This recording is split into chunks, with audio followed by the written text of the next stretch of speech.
yang terkini itu masih direvisi. Ada 144 penyakit yang harus ditangani oleh dokter Indonesia.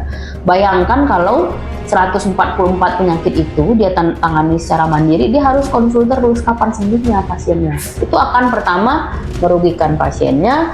Terus yang kedua, yang jelas dia tidak akan membentuk yang namanya professional identity formation istilahnya, dok.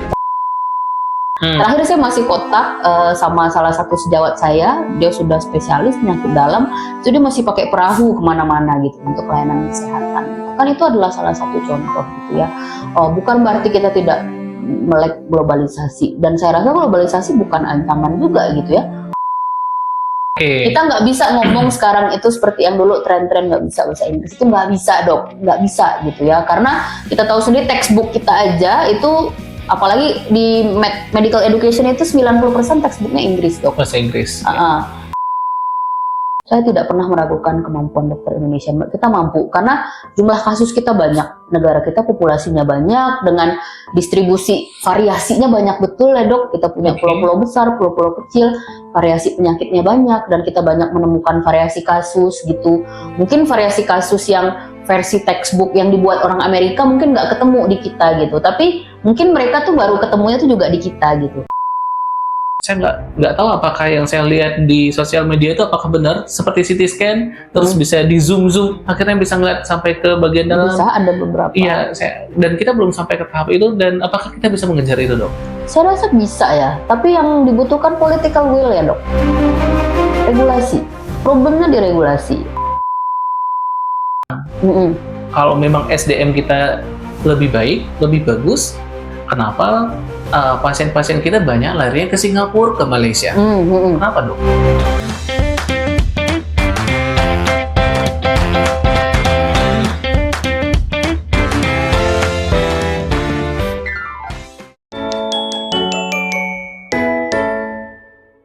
Halo sahabat semua, kembali lagi kepada podcast Sahabat Dr. Eko. Kali ini kita akan masuk kepada episode Meet the Expert, di mana expert kita hari ini adalah Dr.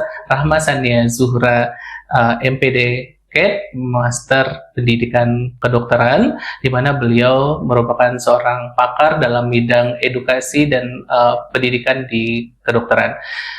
Pendidikan kedokteran adalah bagaimana mendidik seorang mahasiswa menjadi seorang dokter yang profesional, dan Dr. Oni adalah ahli di bidangnya. Oke, terima kasih Dr. Oni sudah datang ke podcast kita hari ini. Nanti kita akan berbicara tentang pendidikan kedokteran. Tapi saya kan teman lamanya Bu Oni nih. Jadi dari S1 kedokteran ya. Jadi sahabat, catatan saya waktu S1 itu berasal dari catatan Dr. Oni ini. Nama beliau kan Rahma Sania Zuhra. Terus Oni dari mana sih, dok? Iya, sebenarnya tuh Oni tuh dari mama ya. Jadi mama tuh panggilannya tuh di rumah tuh manggilnya Oni. Itu. Jadi saya selalu memperkenalkan diri itu sebagai Oni gitu untuk teman-teman yang akrab ya di luar jenjang profesional. Gitu biasanya, tapi mereka taunya Oni juga sih. Taunya Oni juga. Iya. Ya. Tapi memang dari kecil Oni. Gitu. Memang dari kecil. Iya. Ya soalnya kalau saya lihat nggak ada O-nya. Iya, betul. Rahma Sania Zuhra. Iya. O-nya nggak ada, jadi langsung Oni gitu. Iya. Nah kembali, jadi memang pada dasarnya Dr. Oni ini seorang dokter yang sangat cerdas, kemudian berbakat, kemudian sangat aktif baik itu di organisasi ataupun di akademik. Nah, ya jadi dulu di BEM ya, dok? Iya, dulu di Sekretaris BEM. Koordinator. Koordinator ya? Iya. Jadi, sahabat semua, kalau zaman dulu di pendidikan dokter kan masih ada kuliah-kuliah, sampai sekarang masih ada kuliah, dok ya? Masih ada kuliah-kuliah, dan catatan-catatan itu, kebanyakan itu catatan Dr. Oni. Nah, saya kalau habis kuliah, selalu datang ke fotokopian Dr. Oni, cari ke fotokopian, cari bang yang mana yang catatan hari ini, keluarlah catatan Dr. Oni. Nah, makanya sampai sekarang Dr. Oni akhirnya tetap berkecimpung di bidang pendidikan. Ya. Pertanyaannya, dok, kan dokter ini jenjang karirnya ada banyak. ya kan? Ada yang jadi klinisi, ada jadi researcher, peneliti, dan ada memang yang seperti Dr. Oni sebagai seorang edukator gitu. Malah bahkan jadi master ya di bidang pendidikan kedokteran. Kenapa dok lebih memilih ke jalur sana? Sebenarnya kalau diceritakan master pendidikan kedokteran atau magister pendidikan kedokteran itu kalau di luar negeri itu sudah lama ya dok ya, seperti biasa mungkin sekitar 3-4 dekade itu sudah ada. Cuma di Indonesia memang waktu ada perubahan dari kurikulum inti pendidikan kedokteran Indonesia di tahun 2000-an ya, dari yang awalnya teacher center yang semuanya tuh harus mengikut ke dosennya, terus berubah jadi student center, barulah kita mulai melek ya zaman itu. Kan kita kebetulan saya dan Dr. Eko itu orang yang masuk ke dalam rombongan generasi pertama perubahan kurikulum besar di kedokteran secara nasional kan, yang kita harus belajar problem based learning. Ternyata saya ketika selesai ya, sama kan kita selesai internship itu 2013 ya dok. Setelah kita tamat itu ya sama kita bekerja sebagai klinisi. Saya sempat praktek di rumah sakit juga, sempat di poliklinik juga. 2015 saya kembali ke kampus kita. Sekarang saya dosen tetap di Fakultas Kedokteran Universitas Andalas. Saya kembali ke kampus kita waktu itu sebagai dosen honorer yang tugasnya memang mendampingi adik-adik sebagai tutor atau instruktur keterampilan klinik. Saat itu saya lihat bahwa sistem pendidikan kedokteran spesifik itu complicated ya, sulit gitu. Karena memang kita tuh tidak bisa kuliah saja, harus melibatkan praktik, baik itu secara simulasi, praktik dengan pasien, hubungan dengan banyak orang gitu. Dan itu menyebabkan kita butuh pengetahuannya. Jalur kerja kita sebagai dokter itu ternyata tuh tidak hanya sebatas sebagai klinisi, peneliti tadi, harus ada juga dokter yang mengabdikan diri atau memilih jalan untuk pendidikan. Kenapa? Karena ini kerjanya emang di hulu banget ya dok, mungkin nggak kelihatan gitu ya. Di Indonesia aja tuh cuma 4 program magisternya yang ada saat ini. Itu memang tujuannya adalah untuk menjamin bahwa kita mendidik peserta didik, bukan hanya calon dokter saja, perawat, tenaga kesehatan lain, itu didikan biar hasilnya tuh bagus gitu ya. Karena proses pendidikan itu yang penting, bukan hanya sekadar end produknya gitu. Oke, berarti memang Dr. Oni itu memilih jalur yang sebenarnya jarang ya, dipilih oleh dokter-dokter tamatan pendidikan dokter lain. Tapi memang Dr. Oni ingin mengabdikan diri di sana, berarti ya memang sebagai bagaimana nanti produksi dokter kita tetap terjamin gitu deh, kualitasnya seperti itu. Oke, dok, ini agak berat. Langsung masuk ini deh dok. Berbicara tentang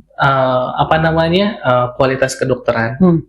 Kan kalau kita ingat transformasi kebudayaan manusia ya, kebudayaan manusia itu kan berasal dari zaman mencari peradaban ya, kemudian berkelompok agraria, kemudian berinformasi seperti sekarang. Tentu dokternya berbeda-beda ya dok. Nah begitu, maksudnya saya di bidang kesehatan juga akan berbeda-beda dan dokternya juga akan berbeda. Nah di zaman dulu mungkin ada tabib ya kan. Pendidikannya seperti ini. Kemudian di zaman tahun 80-an, 90-an ada dokter yang seperti dokter senior-senior kita dulu, pendidikannya berbeda lagi. Nah, kalau yang sekarang dok, kan tantangannya jauh berbeda ya. Tantangan masyarakat itu sudah melek informasi, melek hukum, ya kan, melek teknologi. Bagaimana sih dok perbedaan dari proses pendidikan dari zaman ke zaman itu dok? Iya, kalau dari zaman ke zaman itu, zaman kita sekolah dulu ya dokter Eko tuh hampir 19 tahun yang lalu. Tuh kaget juga, udah tua kita ya. Itu aja tuh udah beda ya, beda jauh. Pertama, jelas itu, yang paling jelas itu adalah kita tidak bisa menafikan impact besar dari pandemi terakhir. Itu selain global, itu juga berdampak pada layanan kesehatan, itu berdampak juga pendidikan. itu menyebabkan shifting ya, perubahan teknologi itu sangat besar gitu. Ada yang sekarang istilahnya konsultasi online, kemudian ada yang istilahnya pendidikan kita pun kadang dilaksanakan dengan online gitu, bahkan bauran ya, blended learning gitu, berbaur dengan teknologi. Dan itu tidak bisa kita hindari ya, karena yang namanya teknologi kan memang pada dasarnya itu dibuat untuk memudahkan manusia. Cuma tantangannya besar karena kita berhadapan dengan generasi yang berbeda. Mungkin sering nih disebut-sebut gitu sebagai tenaga pendidik di kedokteran, apalagi sekarang yang kita hadapi itu adalah mahasiswa kedokteran atau mahasiswa program studi kesehatan lain yang berasal dari generasi baru. Generasi yang kita temui sekarang, kalau saya dan Dokter Eko kan milenial nih, kita milenial. Nah, generasi yang kita hadapin itu kan generasi Z ya, istilahnya Gen Z. Sebentar lagi akan bertukar dengan generasi Alpha. Itu mereka punya perspektif yang cukup berbeda ya. Karena mereka lahir ke dunia ini itu udah ada semuanya.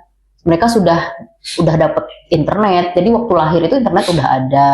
Semua kemudahan teknologi itu sudah ada gitu. Jadi mau nggak mau, dan orang tuanya juga punya ya, menyediakan banyak fasilitas. Beda ya, sangat berbeda dengan kita dulu gitu kan. Iya. Dan mereka bukanlah generasi yang bisa, kalau istilahnya orang Minang itu kita sindir-sindir, mereka nggak bisa gitu. Jadi kita butuh keterus-terangan dalam proses, termasuk transparansi pendidikan. Sehingga tantangan pendidikan kedokteran sekarang itu hampir di segala lini, mulai dari masalah teknologinya, mulai dari masalah generasinya, masalah kebutuhan masyarakatnya, kemudian masalah penyesuaian etiknya gitu ya. Karena kalau kita ngomongin etik dalam pendidikan dan dalam kedokteran, dalam profesi kita sebagai dokter kan etik itu nomor satu ya gitu ya, hubungannya juga dengan patient safety ya. Bagaimana mengajarkan itu ke anak-anak yang akan jadi dokter selanjutnya. Dan kita nggak tahu dok, penyakit apa lagi besok yang akan muncul gitu kan. Kita nggak bisa menjamin pandemi ini yang terakhir gitu. Pasti akan ada penyakit lain gitu. Ditambah dengan meningkatnya awareness ya dari masyarakat. Tadi Dokter Eko udah bilang terkait hukum, kemudian apa. Dan satu hal mungkin yang harus kita sadari bahwa anak-anak kita tuh dia bisa, anak-anak kita bahkan kita ya, mahasiswa kedokteran tuh mereka bisa googling apa saja. Beda. Kalau kita dulu kan mungkin masih bergantung pada catatan teman atau apa gitu. Kalau sekarang mereka bisa cari di mana saja gitu. Jadi dosen atau gurunya itu bukan satu-satunya sumber pengetahuan gitu. Sehingga makin kesini kebutuhannya itu lebih kepada memfasilitasi mahasiswa ini untuk memilih yang benar gitu. Jadi bukan nyuapin mereka informasi lagi, tidak, tapi memfasilitasi ini loh rambu-rambu yang harus kamu ikutin, ini yang harus kamu waspadai, ini yang harus kamu lihat dengan betul dan kamu cermati. Sehingga sekarang itu justru yang paling penting itu setelah kami di pendidikan kedokteran juga banyak melakukan riset terkait ini, justru kemampuan untuk berpikir kritis, penalaran klinis, empati, justru itu malah sekarang yang naik gitu ya, bukan hanya sekedar kemampuan kognitif yang bagus dan keterampilan klinik yang bagus sebagai dokter, bukan hanya itu. Ditambah tantangan yang paling baru yaitu artificial intelligence ya, itu nggak bisa ditolak dok. Saat ini mahasiswa tuh bisa aja mereka tuh misalnya kalau kita ngasih tugas gitu ya, mereka tinggal gunain ChatGPT lah atau Gemini lah, apalah itu. Bahkan kita sebagai dosen, mungkin saya mesti kasih tahu juga ya, sebagai dosen kita sekarang nggak boleh gaptek ya jadinya. Jadi kalau dulu mungkin berpikir gitu, mungkin perspektif kita di masa lalu bahwa kita sebagai pendidik, dosen atau apapun lah itu, bahwa kita menguasai segala pengetahuan, mahasiswa pasti akan tanya ke kita gitu, kita yang paling benar, itu tidak gitu ya.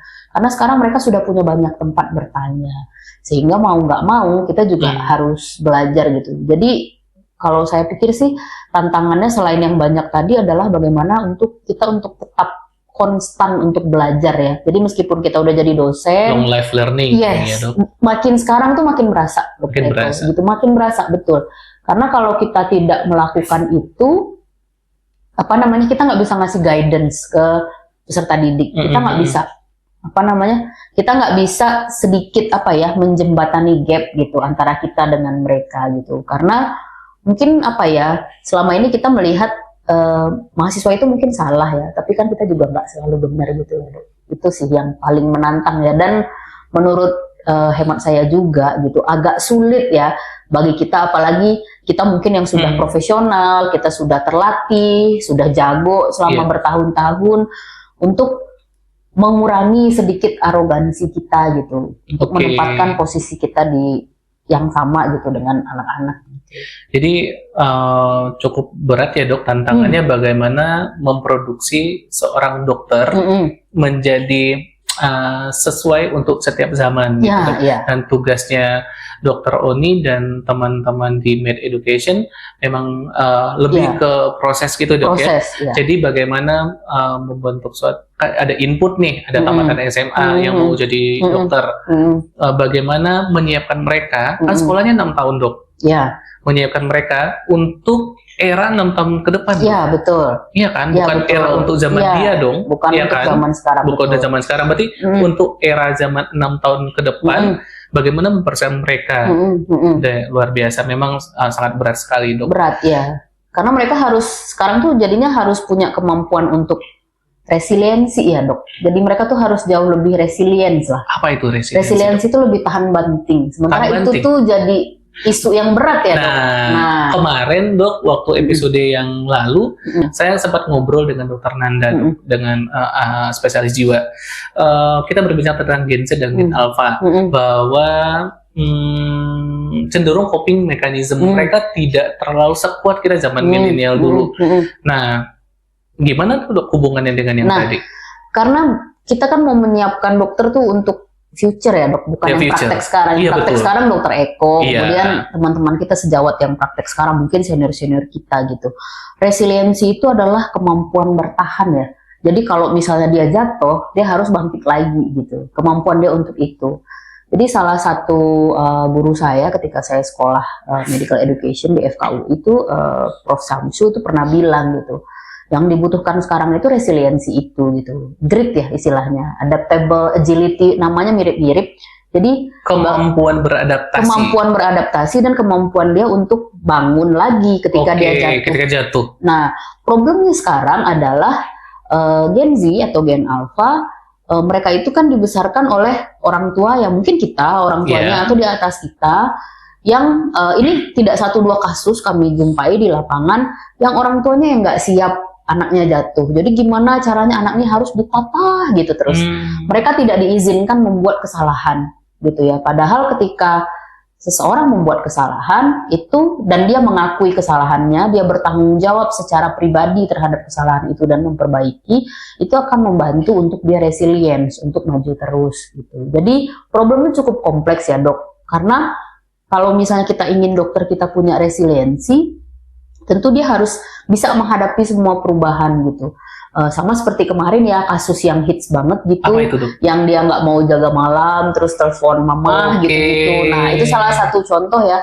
Kan yang mungkin, di kota itu ya. Ya, mungkin waktu, kalau kita dulu, orang tua kita mungkin nggak tahu lah kita waktu kita jaga lagi koas itu ngapain, kita kita sempat nggak tidur 36 jam, nggak tidur 48 jam. Orang tua kita mungkin taunya bayar SPP aja tepat waktu gitu. Dan kita nggak pernah ngadu. Dan kita nggak pernah mengadu gitu. Kita punya, jadi kalau kita ngomongin coping mechanism kita tuh sering ke problem fokus. Jadi kita selesaikan masalahnya sebagai coping mechanism. Sementara mungkin anak-anak sekarang itu karena mungkin ada banyak faktor ya, faktor teknologi, sosial, parenting, itu membuat mereka tuh lebih ke emotion fokus, sehingga mereka lari dari masalah tuh berlindung terus gitu. Padahal mereka harus sadar gitu, ketika mereka nanti menjadi dokter atau tenaga kesehatan, mereka akan mengambil keputusan secara mandiri.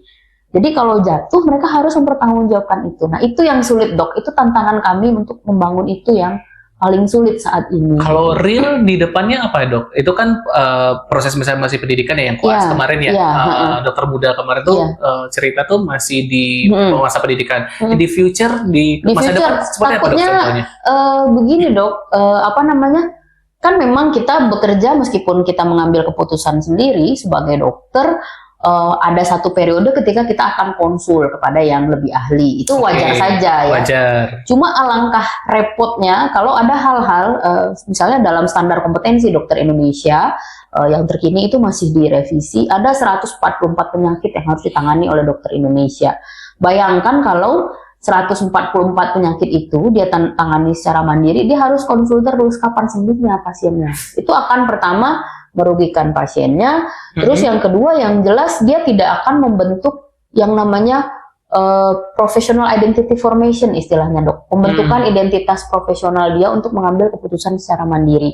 Karena goal kita dalam pendidikan dokter dan tenaga kesehatan adalah menghasilkan dokter atau tenaga kesehatan yang bisa mengambil keputusan klinis secara mandiri menghadapi masalah. Dan kita harus tahu dokter kita kan, apalagi dokter di Indonesia ya, dokter Indonesia itu kan tidak dituntut untuk menjadi dokter tok ya. Kita tuh kerjaan kita banyak, kadang manajerial atau kayak saya dan dokter Eko sekarang mengajar koas juga. Saya mengajar anak-anak S1 gitu. Bahkan terlibat juga pendidikan awal untuk program studi dokter spesialis gitu, yang seperti itu gitu. Banyak pekerjaan kita yang lain dan itu membutuhkan kemampuan untuk bertahan. Maksudnya kalau ada problem, kita nggak lari, kita hadapin, kita selesaiin gitu. Nah, yang seperti itu yang akan sangat menantang sekali kalau misalnya tidak kita berikan dorongan dari awal. Karena sekarang ada budayanya ya, mungkin mungkin bukan di kita saja gitu terjadi, hampir mungkin di Indonesia juga, di luar negeri saya tidak tahu, saya tidak punya datanya, tapi helikopter parenting istilahnya ya, Dok. Jadi orang tua memasukkan anak gitu ke universitas, mungkin bukan jurusan kedokteran saja, dan mereka too much gitu. Ada hal-hal terkait keputusan mereka untuk belajar, untuk ujian, untuk bertanggung jawab terhadap proses pendidikan. Itu harusnya memang menjadi tanggung jawab mereka sepenuhnya. Dan agak sulit ya membangun itu sekarang gitu ya. Kalau kita tidak memberikan contoh yang nyata, makanya pendidikan kedokteran sekarang itu justru lebih banyak butuhnya tuh role model ya, Dok ya. Kita lebih banyak role model, kita nggak bisa cuma sekadar omon-omon ya istilahnya gitu, tapi kita tidak mencontohkan dokter A, dokter B, dokter C gitu. Makanya sedini mungkin sekarang mahasiswa itu kita perlihatkan gitu, gini loh hari-hari sebagai dokter gitu. Atau kalaupun misalnya mereka melihat dari berbagai media sosial, kita ajarkan juga gitu, konten media sosial mana yang layak kamu ikutin. Media sosial, AI dan teknologi pembelajaran apapun itu tuh kayak pisau bermata dua ya. Dia tools ya, sifatnya alat, kita nggak mungkin meniadakan, tapi bagaimana kita menggunakannya dengan bijaksana sih. Baik, sangat menantang ya, Dok. Nah, terus yang berikutnya, Dok, tentang membentuk suatu output dokter juga. Gini, Dok, tantangan sekarang masyarakat sangat melihat terhadap hukum, kemudian terhadap situasi. Maksud saya begini, zaman dulu kita tuh sebagai poskap itu masih bisa menyentuh banyak pasien gitu dengan diri kita sendiri. Jadi dokter senior masih memberikan kesempatan kepada kita untuk memegang pasien dengan cukup banyak, sehingga pengalaman cukup banyak kita dapatkan. Nah, di era ke depan tantangannya kan seperti itu, Dok ya. Dokter-dokter kita, dokter-dokter muda itu jauh lebih sedikit kontak dengan pasien. Nah, itu bagaimana cara mengatasinya, Dok, di dalam bidang pendidikan? Itu problem ya, Dok. Ada yang namanya kita tidak bisa compromising patient safety, itu nggak mungkin. Untuk patient safety itu tetap menjadi hal yang utama.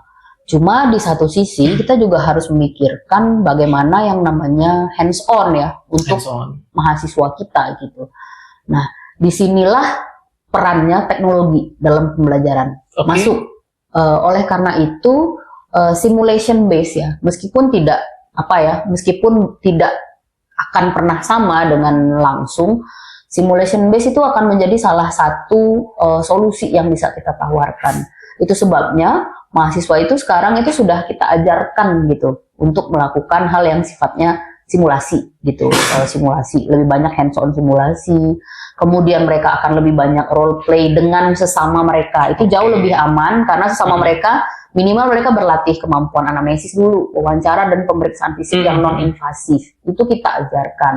Kemudian saat ini tuh media-media simulasi itu sudah cukup banyak, manekin dan segala macam di kedokteran, dan itu yang menyebabkan pendidikan kedokteran itu mahal karena kita harus menyediakan simulasi. Kan kita nggak mungkin Dok menyediakan pasien banyak supaya dia berlatih untuk memasang akses intravena itu kan berbahaya sekali gitu ya. Sementara saat ini sudah ada gitu ya, sudah ada simulasinya. Itu salah satunya, meskipun memang tidak dapat kita pungkiri itu belum mampu mendekati kemampuan hands on. Kemudian pada tahap pendidikan klinik kita perlu menyadari peran dokter ya, peran konsulen sebagai pembimbing klinis atau perseptor dalam kegiatan preceptorship itu jadinya semakin besar. Dan saat ini kalau misalnya mahasiswa tersebut didampingi secara ketat, supervisi ketat, itu mungkin masih bisa diperbolehkan, Dok. Dan melakukan prosedur yang sifatnya tidak invasif, misalnya anamnesis ya, bertanya, melakukan pemeriksaan fisik non invasif, misalnya tanda-tanda vital, kemudian mungkin melakukan pemeriksaan fisik, pokoknya yang sifatnya non invasif ya, hanya memegang atau mendengarkan itu mungkin masih diperbolehkan. Tapi dalam melakukan prosedur invasif mau tidak mau, dokter yang berperan sebagai preseptor itu dia harus di tempat, harus di tempat, menyediakan waktu ya, mengorbankan waktu. Itu sebabnya salah satu metode pembelajaran kita di klinis, bedside teaching, itu menjadi sangat berharga ya. Karena itu menyediakan pengalaman langsung dengan pasien langsung, didampingi langsung oleh dokter yang ahli. Dan ini memang membutuhkan kerja di bidang memproduksi tenaga kesehatan ini bukan hanya sekedar main banyak-banyakan, bukan hanya sekedar main kita harus bikin banyak gitu, bukan seperti itu. Itu adalah salah satu upaya penjaminan kualitas juga. Sebenarnya dalam institusi dan rumah sakit pendidikan, kalau misalnya kita melibatkan mahasiswa kita dalam proses pembelajaran sekaligus pelayanan dan kita memberitahukan kepada pasien kita, tapi kita tetap di situ, saya rasa pasien akan jauh lebih aman ya, karena kita kasih tahu pada pasiennya. Kalau kita menyampaikan kepada pasien, Bapak, Ibu, ini mahasiswa saya, mereka calon dokter, saya butuh mereka untuk belajar, saya minta kesediaan Bapak dan Ibu untuk diwawancarai oleh mereka, saya dampingi, saya rasa pasien tidak akan keberatan. Problemnya di kita adalah, kita kan pelit ngomong ya, Dok. Nah, itu pasien kita udah banyak, belum lagi masalah ini dan itu gitu di rumah sakit, itu yang menyebabkan sulit ya. Saya setuju, Dok, dengan Dokter Oni, statement Dokter Oni sekian. Saya ingat saya pernah menonton satu wawancara neurolog dari Harvard. Beliau sekarang dekan medical med edu di Harvard University. Beliau ngomong gini. Dan pada akhirnya kita akan lebih senang melihat calon dokter kita lebih banyak di bedside, di samping pasien. Bekerja di samping pasien daripada di depan keyboardnya. Dia bilang seperti itu. Jadi memang pengalaman menangani pasien yang real pasien itu akan jauh lebih Dok ya, lebih buat mereka lebih berpengalaman seperti itu. Dok, tadi Dokter Oni menarik sekali, Dok. Dokter Oni sudah sedikit menyinggung tadi tentang artificial intelligence. Iya, artificial intelligence. Nah, gimana, Dok, pandangan Dokter Oni terhadap artificial intelligence di med education, di pendidikan kedokteran? Ini agak berat ya, Dok ya. Kita tadi janjinya ngobrolnya ringan-ringan, ternyata berat. Sekarang jadi berat ya ternyata. Nah, kalau saat ini sebenarnya dalam pendidikan kedokteran sendiri itu AI itu udah hampir di semua aspek ya gitu. Mulai dari Google yang standar sebagai mesin pencari gitu, sampai dulu salah satu kolega saya di UGM tuh bilang anak kedokteran itu cukup ngetik aja di Google, lulus Universitas Google Mandiri katanya begitu gitu. Saya ketawa, bener juga ya gitu ya. Nah, kemudian ada AI yang lain, yaitu mulai dari GPT, Gemini, terus ada AI yang spesifik, sekarang ada DeepSeek juga, terus ada beberapa AI bahkan Harvard, terus ada universitas saya lupa namanya di Cina itu mengembangkan untuk diagnostik gitu kan. Terus kita bingung tuh mahasiswa kita belajar buat apa gitu ya, karena bisa digantikan gitu dengan AI. Nah, ada beberapa aspek mungkin yang perlu kita ajarkan ya, karena menolak AI sepenuhnya saya rasa itu juga tidak bijaksana. Sama seperti kita menolak kalkulator zaman dulu. Iya, betul. Nah, jadi yang harus kita tegaskan kepada mahasiswa kita adalah mereka harus menguasai basic principles dalam pendidikan kedokteran mereka. Prinsip dasar itu penting. Nah, kemudian yang kedua, apa yang menjadikan seseorang itu manusia ya, human. Jadi humanistik berarti masalah empati, komunikasi, seperti tadi yang saya bilang, kemampuan nalar ya, berpikir kritis, itu justru yang berat kita harus melatihkan. AI sendiri di kedokteran itu sesederhana mengerjakan tugas, Dok. Sesederhana mengerjakan tugas sampai ke hal yang lain-lain. Kalau sekarang itu bahkan mahasiswa itu bisa tuh bikin narasi skripsinya pakai AI. Bisa diketahui bisa. Sampai narasi skripsi. Bisa. Makanya kita dosennya harus lebih pintar. Jadi kalau misalnya dosennya jelimet, jadi memang pekerjaan dosen ini kalau menurut saya itu suka cari-cari kerjaan ya gitu. Kalau kita baca naskah skripsi mahasiswanya, itu bisa kita cek kok, bisa kita trace, dan ada juga aplikasi kita bisa menggunakan AI lagi untuk ngecek ini dibikin oleh AI atau tidak gitu. Ada, Dok, gitu. Jadi ada banyak ya tools yang bisa kita manfaatkan. Kalau mahasiswa kita memanfaatkan tools, kita juga harus begitu. Gitu. Memang sih nambah PR, kita jadi belajar terus, tapi kita tidak bisa menghindari itu. Karena dulu aja zaman kita masih kopas ya, Dok, istilahnya gitu. Kopas. Nah sekarang mahasiswa sudah di-enhance gitu dengan menggunakan AI untuk mengerjakan tugasnya gitu. Tapi di satu sisi tahun lalu saya mengelola salah satu blog elektif ya, desain pembelajaran interaktif. Mahasiswa saya justru memanfaatkan AI untuk membuat model pembelajaran interaktif yang lebih menarik untuk juniornya. Itu jadi jauh lebih kreatif jadinya, dan saya cukup bahagia gitu ya mendengar dia menggunakan AI ini gitu untuk itu gitu. Jadi Dr. Oni sebagai seorang pakar med education, pendidikan dokteran tidak mengharamkan ya, Dok, pemanfaatan AI. Enggak. Malah kita harus pakai itu untuk lebih maju ya. Lebih maju dalam artian yang perlu kita ajarkan ke mahasiswanya adalah integritas akademik, Dok. Itu penting.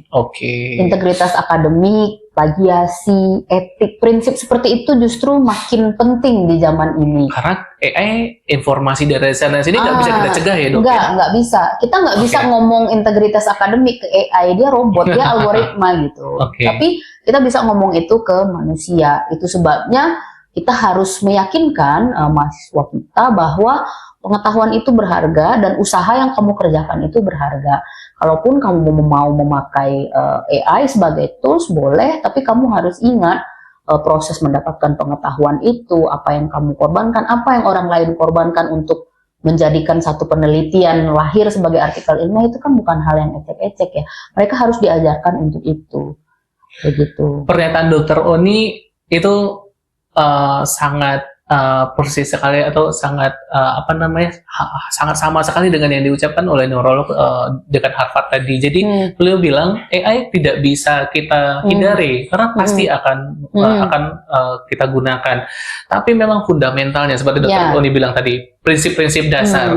Kemudian bagaimana kita melakukan memperlakukan human being sebagai manusia, pasien kita sebagai manusia, empati seperti kata Dr. Oni tadi ya kan. Kemudian communication skill bagaimana berkomunikasi dengan pasien yang notabene adalah manusia dan bukan AI ya seperti itu. Nah, Dok, berikutnya masih tentang tantangan untuk calon dokter kita ke depan. Bagaimana dengan persaingan globalisasi FMIA misalnya? FMIA di Bali sudah ada Mayo ya? Ya, betul. Mayo Klinik ya? Betul. Dokternya kan dari luar ya? Ya, betul.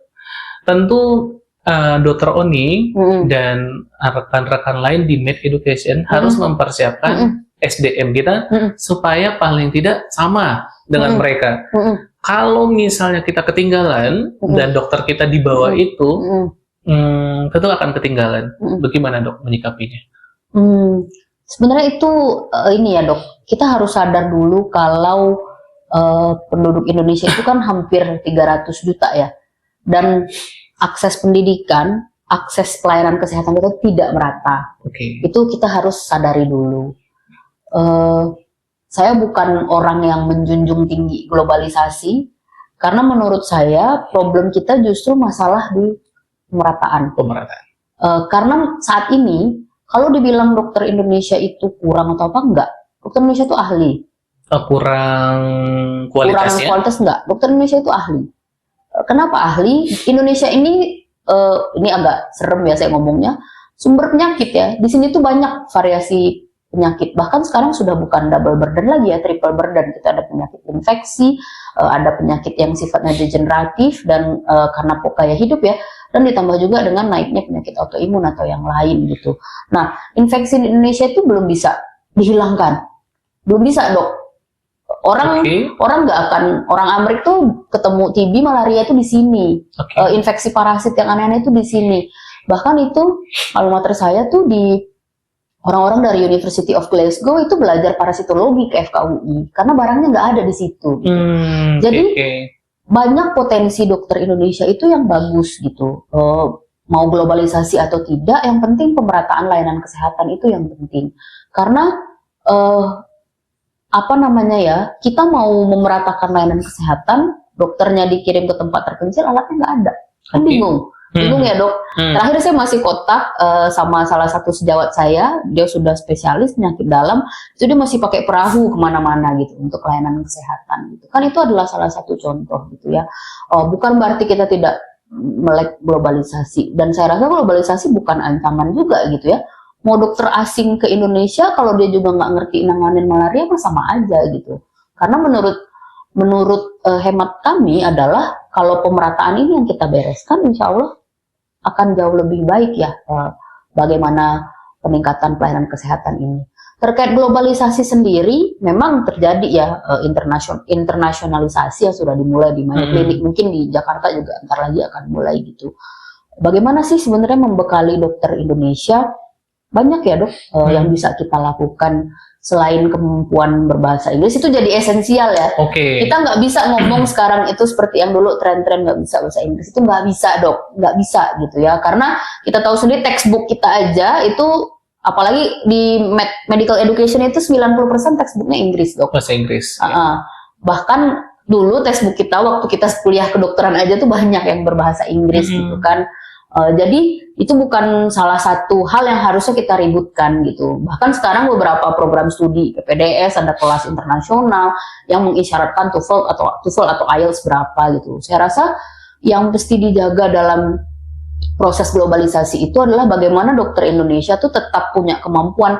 Karena kemampuan kita sebagai klinisi saya yakin mampu.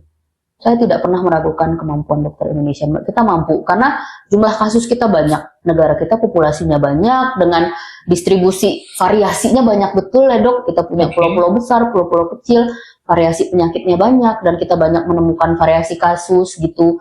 Mungkin variasi kasus yang versi textbook yang dibuat orang Amerika mungkin nggak ketemu di kita gitu, tapi mungkin mereka tuh baru ketemunya tuh juga di kita gitu. Nah seperti itu, ditambahkan juga dengan kemampuan berkomunikasi dalam bahasa asing, dan satu lagi adalah kemampuan networking, itu yang penting. Kemampuan networking ini yang sulit menurut saya gitu ya, kemampuan berkomunikasi dan membentuk jaringan gitu dengan baik sesama dokter di dalam negeri maupun dengan dokter-dokter lain di luar negeri. Karena kita tidak bisa menampik ya dok, kita aja sama dokter aja masih banyak yang berantem kan, gitu ya. Baik itu berantem intra apa sih istilahnya, intra keilmuan yang sama atau antar keilmuan, belum lagi berantem dengan mitra kerja kita yang dari profesi lain. Kalau hal itu aja belum beres, saya rasa makin berat ya tantangan globalisasinya gitu. Berarti menurut Dokter Oni, SDM kita nggak kalah ya dok? Enggak, karena paparan kasusnya dok. Paparan kasus, jumlah kasus ya? Jumlah kasus, jenis penyakit, bagaimana yang kita hadapi gitu ya. Dengan, kan kita punya keterbatasan banyak ya dok. Kita tahu ya dokter sebagai klinisi kan banyak ya keterbatasan alat-alat kesehatan, keterbatasan obat, keterbatasan akses, banyak yang kita habis, sehingga dokter kita terlatih dengan menghadapi semua kegilaan itu gitu. Saya ingat kita dulu kan ya dok, zaman kita koas, zaman kita internship, betapa ngos-ngosannya kita sebagai dokter yang baru tamat menghadapi masalah gitu di layanan primer saat itu. Tapi bagaimana dengan kondisi sekarang? Kalau memang SDM kita lebih baik, lebih bagus, kenapa pasien-pasien kita banyak larinya ke Singapura, ke Malaysia? Kenapa dok? Satu, dokternya burn out dok. Karena pasiennya kebanyakan di sini. Jumlah pasien yang banyak menyebabkan, bukan salah dokternya juga, sistem kesehatan kita kan banyak bolongnya ya. Itu menyebabkan apa ya? karena dokternya burnout itu menyebabkan kita tuh nggak bisa ngobrol dengan pasien Oke. kita itu lebih lama gitu ya, nggak seperti saya ngobrol sama dokter Eko sekarang gitu ya. Bayangin saya dulu pernah praktik layanan primer itu jam 8 buka sampai jam 2 siang itu pasien saya tuh 80, 100. Gimana caranya kita mau ngobrol sama pasiennya gitu. Sementara kalau yang saya dengar ya dari saudara atau teman yang pergi ke layanan kesehatan mungkin di Singapura atau di Malaysia, dokternya punya cukup waktu untuk mereka untuk berbicara, bahkan melibatkan mereka dalam pengambilan keputusan. Sehingga komunikasi itu yang dijaga. Pas dicek obatnya ya sama-sama aja sih, kayaknya nggak ada bedanya, mungkin beda merek ya, tapi beda kandungan mah sama-sama aja gitu ya. Itu yang menyebabkan dokter kita, seperti tadi saya sudah bilang, dokter kita tuh dibebani banyak hal di sini. Kita harus mikirin, maaf ngomong ya, masyarakat bilang pengabdian gitu, altruism. Kalau menurut saya dokter Indonesia tuh tangguh ya, dengan segala kegilaan sistem, tuntutan masyarakat, tuntutan media sosial, tuntutan untuk bisa tetap hidup gitu ya sebagai manusia gitu. Pendapatan ya maksudnya. Iya betul, kan kita profesional ya dok, kita harus punya ini juga gitu untuk kelangsungan hidup, dan banyak hal yang harus kita hadapi di negara ini yang dengan segala macam disparitas di sana sini, sehingga itu menyebabkan banyak mungkin pelayanan kesehatan kita yang tidak bisa kita berikan ideal kepada pasien. Gitu. Berarti dari SDM kita nggak kalah ya dok sebenarnya, cuman ya kita tidak mampu mencapai suatu tahap pelayanan yang ideal karena berbagai macam masalah banyak masalah yang lain. Multifaktorial. Bagaimana dengan lack of teknologi dok? Lack of teknologi, kita harus jujur ya, kita tertinggal jauh ya dok tentang perkembangan teknologi. Contohnya kalau di luar orang-orang sudah sampai ke tahap stem cell, pengobatan dengan stem cell ya kan, kemudian genetika, kemudian manipulasi DNA seperti itu, dan alat-alat yang digunakan saya nggak tahu apakah yang saya lihat di sosial media itu apakah benar seperti CT scan terus bisa di zoom akhirnya bisa ngeliat sampai ke bagian dalam. Bisa ada beberapa. Iya, dan kita belum sampai ke tahap itu, dan apakah kita bisa mengejar itu dok? Saya rasa bisa ya, tapi yang dibutuhkan political will ya dok. Regulasi. Problemnya di regulasi. Kalau misalnya beberapa teman sejawat saya yang bukan di bidang pendidikan kedokteran tapi di bidang basic medical science, kan mereka tuh yang paling banyak melakukan penelitian di bidang stem cell, keganasan atau kanker dan yang lain-lain. Mereka tuh terbentur dengan regulasi dan tentu terbentur dengan pendanaan. Karena riset di bidang pendidikan kedokteran, riset kedokteran itu tidak murah dok. Biaya itu besar gitu ya. Kalau kita mau mengembangkan stem cell, kita butuh tuh laboratorium tertentu yang spesifik gitu, yang jelas gitu pengelolaannya. Sejauh ini sih sudah ada ya yang mulai dikembangkan di Padang, dan itu investasinya tuh tidak main-main gitu. Problemnya sekarang regulasinya, political will-nya ke situ, apakah sudah berpikir seperti itu? Karena saintis Indonesia ketika mereka kan sering ya dibilang ya, apalagi sekarang kan trennya kabur aja dulu ya. Sering dibilang gitu, ketika mereka pintar, mereka kembali ke sini, mereka nggak tahu mau ngerjain apa, karena barangnya nggak ada yang mau dikerjain gitu ya. Jadi kalau mau mengejar itu, kita memang butuh usaha bersama dan didukung political will yang jelas, terutama dalam bidang riset dan pendidikan. Kalau riset dan pendidikannya masih nomor sekian ya, kita nggak bisa berharap banyak ya dok. Gitu aja sih kalau menurut saya ya. Cukup kompleks ya dok ya, berarti tidak bisa hanya dasar di pendidikan di universitas ya, tapi jauh ke atasnya. Ini saya belum ngomongin pendidikan primer sebelum universitas ya dok, gitu. Karena pendidikan primer sebelum universitas itu kan akan membentuk mahasiswa yang masuk ke kita di pendidikan. Iya. Oke, sepertinya kita harus bikin part berikutnya untuk ini. Kepala saya makin panas dok mendengar ini. Kita masuk ke topik agak ringan ya dok. Jadi boleh. Saya lihat Instagramnya Dokter Odi. Itu isinya buku semua. Iya. Pertanyaannya. Iya. Budget berapa untuk beli buku? Aduh, itu pertanyaan yang sebenarnya itu pertanyaan tidak boleh ditanyakan dok. Buat kami ya kaum pecinta buku ini, budget membeli buku itu jangan ditanyakan karena akan shock ya gitu ya. Iya, saya heran sekali. Saya lihat itu Oke, satu. Itu bukunya original semua, sahabat. Ya, Jadi wajib. original semua, tidak ada buku KW, foto Nggak band dari boleh. pasar burung, nggak ada ya. Nggak boleh. Nggak boleh. Terus yang kedua, bukunya jarang yang ada terjemahan saya lihat. Semuanya buku original berbahasa asing. Iya kan? Contohnya itu saya lihat tuh ada Harry Potter tuh banyak, berapa jilid itu Harry Potter itu? 7 jilid ya? Ya. 7 jilid Harry Potter, tebalnya setebal Dorlan. Lebih ya? Mirip lah. Mirip seperti Dorlan. Mungkin sahabat yang belum tahu, Dorlan itu kamus kedokteran. Ya. Tebalnya segini, biasa kita pakai untuk tidur. Biasa Sama kita pakai ganjel pintu dokter untuk Eko. ganjel pintu. Atau kalau misalnya mobil kita mogok, itu kita bilang ganjel ban. Ganjel ban. Tebalnya. Dan Dokter Oni itu punya 7 serinya ya dok ya? 7 part 7 istilahnya. buku. 7 bukunya. Nggak setebal itu sih kalau Harry Potter sih. Iya. Biaya berapa dok? Aduh, susah ya ngomongnya ya dokter Eko ya. Karena apa ya, baca buku tuh, mungkin ini saya disclaimer dulu ya. Oke. Baca buku dan beli buku tuh 2 hobi yang berbeda. Oh berbeda? Berbeda dok. Jadi saya tidak terlalu mengerti ya kenapa kalau dulu tuh sering beredar gitu kan, ngapain sih beli buku banyak-banyak kalau nggak dibaca gitu kan, banyak orang seperti itu. Saya terus terang nih, saya punya 130-an buku yang belum saya baca tapi udah dibeli. 130? Ya. Tapi itu belum dibaca? Belum, udah dibeli. Tapi baru dibeli? Ya. Ya ampun. Nah, itu beda dok, hobi yang berbeda. Analoginya begini, kalau misalnya teman-teman punya hobi ngoleksi tas, terus ngoleksi mobil, otomotif, dan segala macam, kami pecinta buku hobi ngoleksi buku.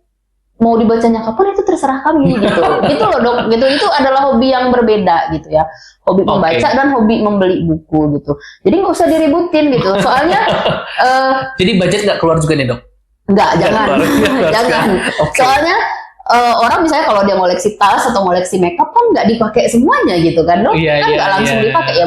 Sama juga dengan buku gitu. Dan buku tuh bisa dipajang, cakep kalau dipajang. Pokoknya dokter Eko lihat Instagram saya isinya buku kan. Semua, hampir semuanya. Foto dokter ini cuma ada 2 biji atau 3 biji. Selebihnya buku yang berserakan, buku di mana-mana. Apakah itu semuanya memang terbentuk dari hasrat membaca dulu dok, baru beli buku? Gitu? Iya.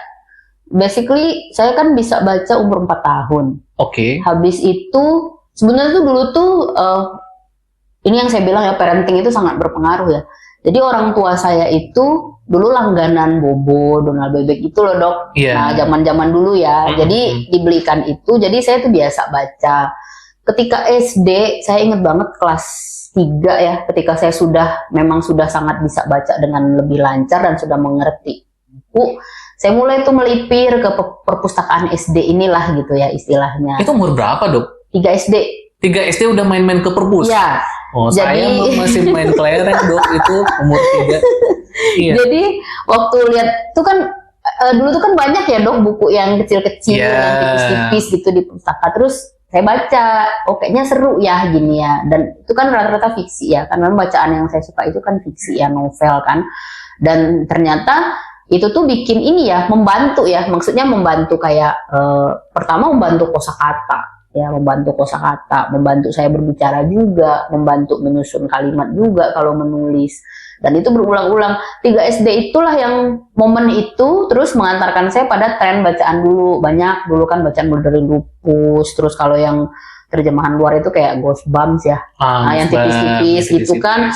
Habis itu baru masuk era Harry Potter ya gitu. Nah, jadi banyaklah gitu, gara-gara itu saya baca terus aja gitu. Even sudah jadi mahasiswa kedokteran tuh baca novel tuh tetap nggak hilang gitu, karena kayak apa ya, kalau ada orang rilis stresnya mungkin dengan olahraga, dengan main game kayak teman-teman kita dulu ya dok, main game gitu. Saya tuh baca gitu. Jadi itu bedanya, karena kalau ada orang juga yang rilis stresnya traveling ya dok, maksudnya dia memang harus ke tempat-tempat tertentu. Kalau saya pindah tempat juga, tapi dalam kepala aja, lokasi di buku. Baca begitu, buku ya dok? Baca buku. Sejam berapa hari dok? Sehari per hari. Kebalik bahasa saya. Sehari berapa jam baca buku? Kalau lagi males sejam. Itu males ya? Males.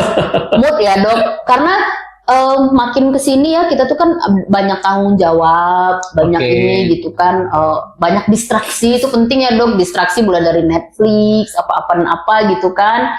Jadi biasanya kalau saya mood itu bisa 2 jaman 3 jaman, kalau lagi nggak mood setengah jam 1 jam gitu. Tapi yang saya upayakan tiap hari itu baca buku, meskipun cuma 3 halaman 5 halaman gitu.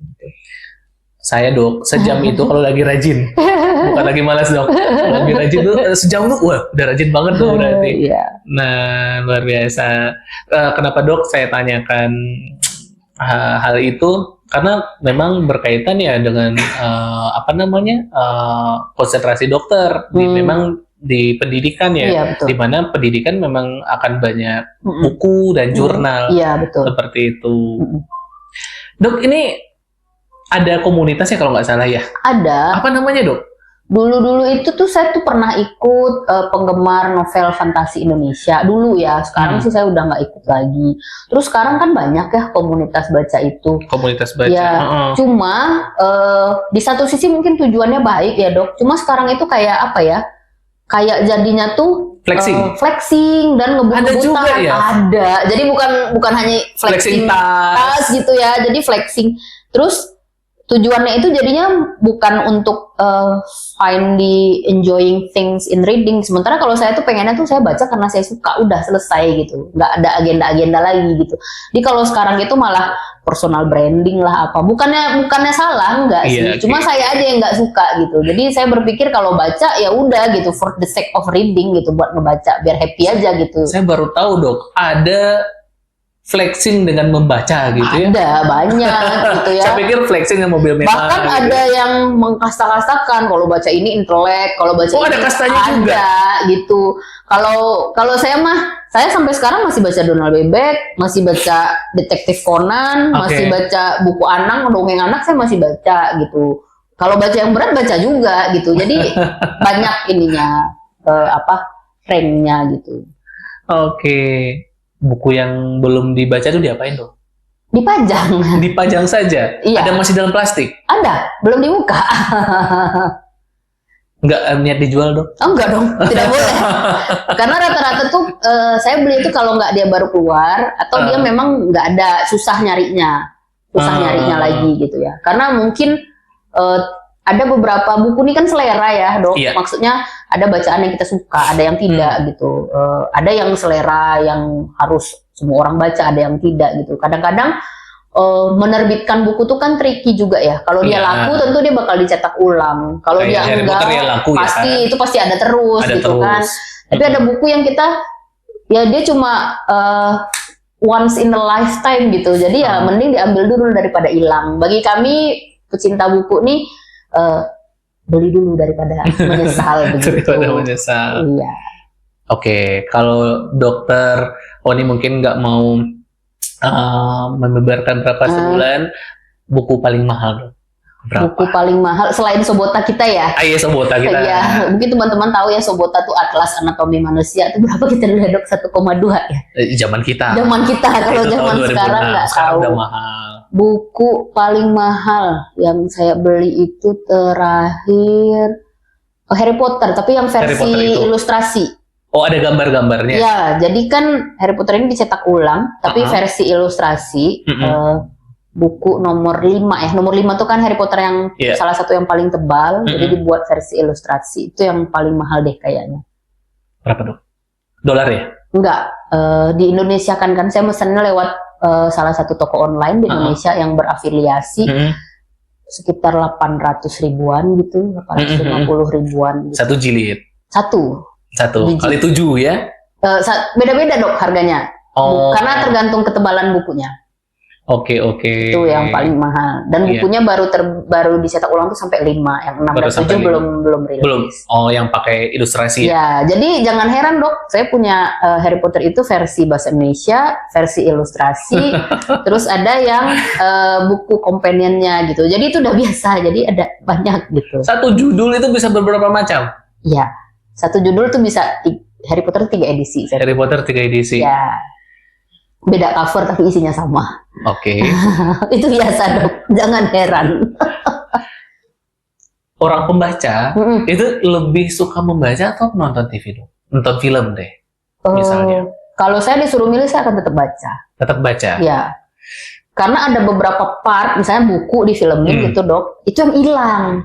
Tidak difilmkan dengan baik. Iya, yang bikin kita bete gitu kan. Ini kan harusnya gitu ya. Yeah. Itu, seperti itu contoh. Tapi ada beberapa yang memang adaptasi filmnya bagus ya gitu.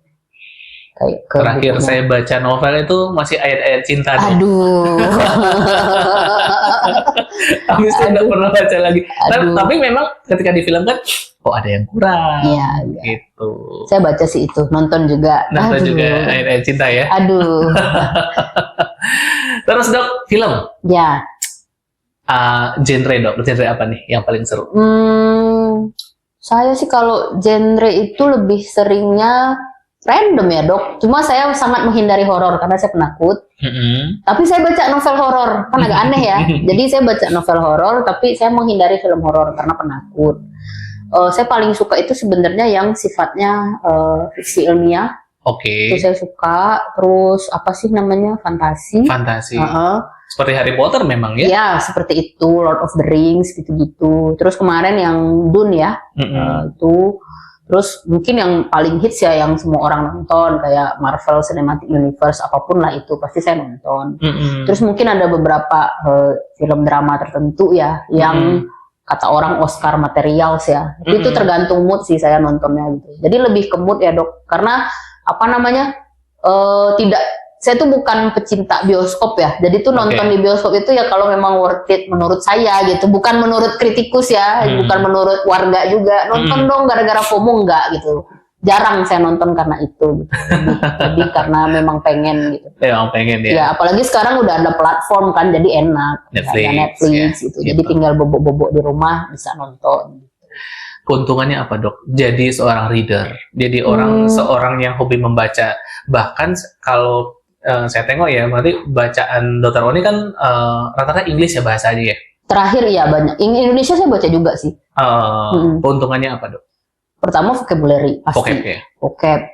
Terus yang kedua, ini jadinya flexing nggak ya? Saya tuh nggak pernah kursus bahasa Inggris dok. Tapi kemarin IELTS saya tuh lewat dari itu gara-gara baca. Iya. Terus waktu tes, kan kita kalau mau sekolah S2 kan ada tes ya, itu juga lewat, gara-gara baca. Beneran, itu sih yang paling merasa ya. Karena meskipun kita nggak ngafalin, ketika kita baca buku, baik itu bahasa Inggris maupun bahasa Indonesia, kita kan tidak menghafal ya. Dalam teori kita waktu belajar neurologi, itu kan kesimpan ya dok, di korteks cerebri ya gitu. Jadi waktu kita keluarin lagi, itu muncul aja gitu kosakatanya. Sehingga secara tidak langsung jadi itu tuh kayak tabungan pembelajaran yang informal yang saya lakukan bertahun-tahun gitu, sehingga ketika saya menghadapi tes yang berhubungan dengan bahasa saya nggak terlalu sulit di situ gitu. Itu sangat paling penting sih dok sebenarnya. Sama kemampuan juga untuk tadi ya, karena mendukung pekerjaan betul. Betul. Karena saya bekerja sebagai staf pengajar, dosen ya saya harus kadang-kadang dikasih jadwal mepet gitu, saya harus ngasih materi apa baru 2 hari ke depan atau bahkan besoknya. Saya tipikal orang yang agak anti ya ngasih PowerPoint atau presentasi yang sama berulang-ulang. Saya pasti enhance atau nambah di mana. Jadi saya kudu skimming atau baca cepat gitu. Itu akan sangat membantu banget. Jadi luar biasa. Jadi memang tentu kemampuan menulis dan vocabulary jadi lebih lebih maju daripada yang hobinya bukan reader seperti saya. Iya. Terus yang paling penting sih happiness-nya ya dok ya. Oh betul. Bahagianya tuh beda. Sama kayak orang yang teman-teman yang hobi olahraga ya. Iya. Jadi happiness-nya tuh gitu. Ya, yang hobi olahraga. Happiness-nya tuh yang apa ya? Jadi misalnya kalau kita kayak baca novel tertentu gitu, mungkin orang pikir kan apa sih duduk gitu baca, atau saya sering baca kan di tempat tidur gitu. Tapi kita bisa nangis karena itu, bisa excited, bisa penasaran, bisa nggak tidur gitu. Adrenalinnya tinggi juga ya gitu ternyata, dan itu sangat menyenangkan menurut saya. Boni, saya pernah saya yang membacanya kurang. Kadang-kadang kalau baca tuh ngantuk ya, mengantuk gitu. Yeah. Tapi apakah Bu Oni kalau membaca itu bisa matanya tuh masih tahan sampai berapa jam gitu? Tergantung ceritanya. Oke. Dokter Eko. Jadi tergantung ceritanya, tergantung narasinya. Kadang kalau dia sangat cliffhanger ya istilahnya, menggantung, itu nggak akan tidur. Pasti kita akan aduh ya. Itu sama kalau waktu saya baca Harry Potter yang terakhir. Tuh, aduh ya. Itu begadang. Terus waktu saya baca novel Battle Royale, Potion Takami waktu itu seperti itu. Itu sebenarnya ada istilahnya ya. Maksudnya disebutnya itu orang yang hobinya baca di tempat tidur. Istilahnya itu libro cubicularis namanya. Libro cubicularis. Itu artinya? Orang yang baca di tempat tidur. Memang dia baca di tempat tidur? Iya, dia baca. Sampai ketiduran gitu? Iya, sampai ketiduran. Bisa sampai ketiduran, bisa tidak. Pokoknya dia kebiasaan bacanya itu mostly di tempat tidur. Bu Oni? Saya seperti itu. Jadi itu bukan duduk. Saya malah jarang ya duduk kayak fancy di coffee shop gitu. Oh, jarang. Gitu. Paling sering itu ya sebelum tidur, scroll medsos sekian, singkirkan, hidupin lagu, baca. Gitu. Seperti itu paling sering. Oke, libro cubicularis. Nanti dikasih tahu deh gimana bentuk tulisnya. Baik sahabat semua, kita masuk ke segmen berikutnya, segmen terminologi. Pada segmen ini, nanti Dokter Oni akan menyampaikan 2 terminologi untuk sahabat semua, dan sahabat bisa mengetik di kolom komentar tentang jawabannya, dan bahkan bisa menerangkan tentang apa terminologi yang disampaikan oleh Dokter Oni tadi. Kepada sahabat semua yang nanti mungkin komentarnya paling bagus dan jawabannya paling tepat, akan ada apresiasi dari tim YouTube sahabat Dokter Eko. Silahkan Dokter Oni. Yang pertama, terminologi apa nih? Resiliensi. Jadi apa itu resiliensi? Jadi cari-cari di YouTube kita tadi, di pembicaraan kita tadi tentang resiliensi. Yang kedua, Dok? Libro cubicularis. Susah ya. Libro cubicularis. Iya. Nah, ya. Oke. Jadi itu sahabat semua, 2 terminologi, resiliensi dan libro cubicularis. Ya. Silahkan ketik di kolom komentar. Baik, Dokter Oni, sangat senang sekali bisa dikunjungi Dokter Oni yang seorang pakar di bidang medical education. Mungkin boleh sekedar statement penutup, Dok, untuk sahabat semua tentang bagaimana pendidikan kedokteran di Indonesia, dan boleh diselipin sedikit, Dok, tentang hobi membaca. Oh iya. Silakan. Untuk sahabatnya Dokter Eko semua ya di channel ini, pendidikan kedokteran itu tidak mudah. Saya mesti statement kalau itu adalah sebuah proses, tidak mudah, tidak instan, melibatkan banyak pihak, dan bagi sejawat yang berperan sebagai dokter saat ini, kita sama-sama punya peran dalam membentuk generasi dokter Indonesia berikutnya agar bisa mampu untuk bersaing baik secara nasional maupun global untuk menyehatkan bangsa ini secara keseluruhan. Dan terkait hobi membaca, bagi saya sebenarnya bacalah karena kita memang pengen membaca, dan karena baca itu memang gunanya buat bahagia, bukan untuk hal-hal lain. Begitu, Dokter Eko. Baik, terima kasih Dokter Oni, sahabat semua. Berbicara dengan Dokter Oni sangat bermanfaat dan memberikan insight kepada kita semua. Mungkin kembali kita mengulang kata-kata seorang neurolog, dekan dari Universitas Harvard di bidang medical education tadi, bahwa untuk ke depan kita akan lebih senang melihat bagaimana dokter kita di depannya lebih banyak di bedside, di samping pasien, daripada di depan keyboard. Terima kasih sahabat semua, sampai jumpa. Sampai jumpa.